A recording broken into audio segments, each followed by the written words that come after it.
Curly hairs आजकल trend में है क्योंकि कर्ली हेयर अट्रैक्टिव भी लगते हैं और स्टाइलिश भी, और हर लड़का चाहता भी है। लेकिन ज्यादातर लोग सोचते हैं कि कर्ल्स सिर्फ जेनेटिक्स से मिलते हैं, और यही सबसे बड़ी गलतफहमी है, क्योंकि जेनेटिक्स के अलावा भी कुछ ऐसे तरीके हैं जिससे कर्ली हेयर्स पॉसिबल हैं। और आज इस वीडियो में मैं तुम्हें दिखाऊंगा 4 ऐसे रियल तरीके जिससे तुम स्ट्रेट हेयर से कर्ली हेयर तक जा सकते हो। कुछ तरीके टेम्परेरी हैं, कुछ लॉन्ग टर्म के लिए हैं, और एक तरीका ऐसा है जो तुम्हारा पूरा लुक ही बदल सकता है। So let's start the transformation. Method number 1, heat styling. सबसे इजी तरीका कर्ली या वेवी लुक पाने का हीट स्टाइलिंग। हीट स्टाइलिंग का मतलब होता है कर्लिंग आयरन या फ्लैट आयरन से बालों में वेव्स या कर्ल्स बनाना। लेकिन यहाँ एक जरूरी बात, हीट प्रोटेक्टेंट लगाना मैंडेटरी है, क्योंकि बिना प्रोटेक्टेंट के हीट धीरे धीरे बालों को डैमेज कर देती है। हीट स्टाइलिंग में तुम अपना लुक खुद चूज कर सकते हो, सॉफ्ट वेव्स चाहिए या टाइट कर्ल्स, जैसा तुम्हें पसंद हो वैसा रिजल्ट दिखता है। लेकिन अब सच सुनो, ये मैजिक परमानेंट नहीं है, ये तरीका पूरी तरह टेम्परेरी है। जैसे ही तुम्हारे बाल गीले होते हैं या तुम हेयर वॉश करते हो, बाल वापस स्ट्रेट हो जाते हैं। यूजुअली ये मेथड सिर्फ 1 दिन तक रहता है, इसलिए हीट स्टाइलिंग परफेक्ट है इवेंट्स, फोटोज या स्पेशल ओकेजन्स के लिए, लेकिन परमानेंट टेक्सचर के लिए नहीं।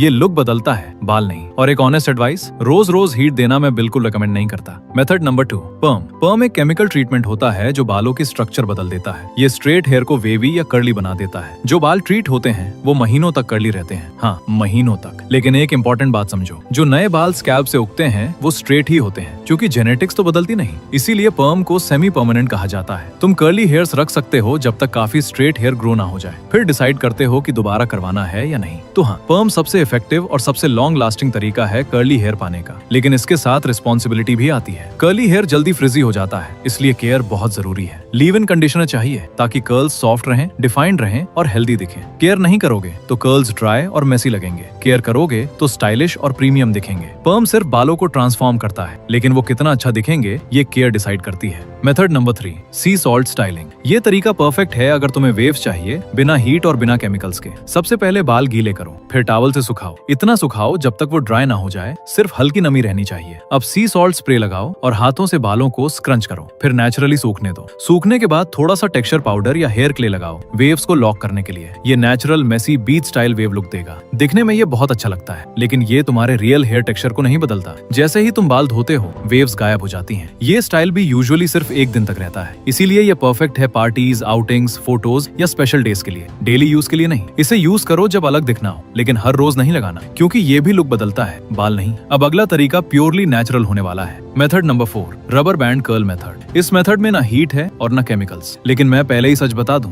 ये टाइम कंज्यूमिंग है और डेली लाइफ के लिए प्रैक्टिकल नहीं है। मैं इसे रेगुलर स्टाइलिंग के लिए रेकमेंड नहीं करता, लेकिन फिर भी बता रहा हूँ क्योंकि ये एक रियल तरीका है। ये टेस्ट करने का कि कर्ली हेयर तुम्हारे फेस पर कैसा लगेगा। अगर पर्म कराना हो तो इसे पहले जरूर ट्राई करना। ये मेथड कैसे काम करता है? सबसे पहले सलोन या अमेज़न से स्टाइलिंग रबर बैंड्स बाय कर लो, फिर बाल धो लो और कंडीशन करो, फिर टॉवल से सुखाओ जब तक वो हल्का गीला ना हो जाए। पूरी तरह ड्राई नहीं करना। अब बालों को छोटे छोटे सेक्शंस में डिवाइड करो, हर सेक्शन को टाइटली ट्विस्ट करो, फिर उसे छोटे बन में लपेटो और रबर बैंड से लॉक कर दो। ये काम आसान हो जाता है अगर कोई तुम्हारी हेल्प कर दे। अब ऐसे ही रात भर सो जाओ, सुबह रबर बैंड्स खोलो और बाल कर्ली दिखेंगे। लेकिन याद रखो, जैसे ही तुम बाल धोते हो, बाल वापस अपनी नेचुरल टेक्सचर में चले जाते हैं। ये मेथड भी टेम्परेरी है, इसलिए इसका बेस्ट यूज सिर्फ एक है, ये देखने के लिए कि कर्ली हेयर तुम पर सूट करते हैं या नहीं। ये डेली स्टाइलिंग के लिए नहीं, लॉन्ग टर्म के लिए नहीं, सिर्फ टेस्टिंग के लिए है, क्योंकि ये लुक बदलता है, बाल नहीं। स्ट्रेट हेयर तुम्हारी लिमिटेशन नहीं है, ये बस तुम्हारा स्टार्टिंग पॉइंट है। जो मेथड तुम्हें सूट करे वो पिक करो, टेस्ट करो और अपना लुक अपग्रेड करो, क्योंकि अपीयरेंस में छोटा सा चेंज कॉन्फिडेंस में बड़ा चेंज लाता है। और याद रखो, दुनिया तुम्हें वैसे ही ट्रीट करती है जैसे तुम खुद को प्रेजेंट करते हो। अगर इस वीडियो ने तुम्हें जरा भी हेल्प की हो तो चैनल को सब्सक्राइब करके हमारे साथ जुड़ना ना भूलना। और अगर तुम्हारे बाल थिन या फ्लैट ही रहते हैं, वॉल्यूम नहीं नजर आता, तो स्क्रीन पर दिख रही वीडियो पे क्लिक करो। मैंने वहाँ प्रॉपर एक्सप्लेन किया है कि बालों में वॉल्यूम कैसे डेवलप होता है।